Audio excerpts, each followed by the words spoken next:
Les dispositifs hivernaux se mettent en place partout sur le département. Prenons d'abord l'exemple des autoroutes. Vous le voyez sur cette carte, deux axes sont concernés.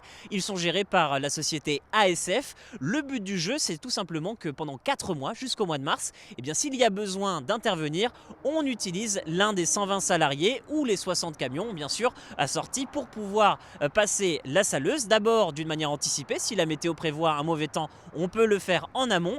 Et si à l'aube, on se rend compte qu'il y a quelques soucis, notamment par les patrouilleurs ou sur les relevés météorologiques, les saleuses sont amenées à passer de manière curative.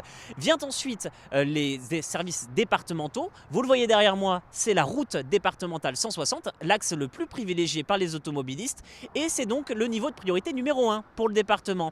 Vient ensuite d'autres axes, les axes numéro 2, comme vous pouvez le voir sur cette carte, à savoir que ces axes numéro 2 relient en général La Roche-sur-Yon, et l'axe de priorité numéro 3, ce sont les différents raccords entre deux villes.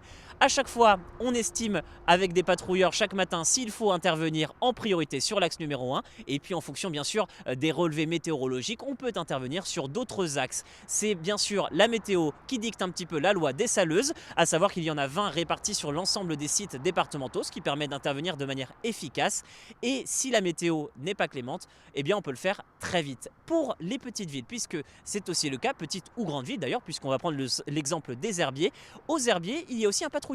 Le patrouilleur prend le temps à l'aube de regarder s'il y a des besoins, et si le cas échéant il y a besoin, on fait intervenir la saleuse.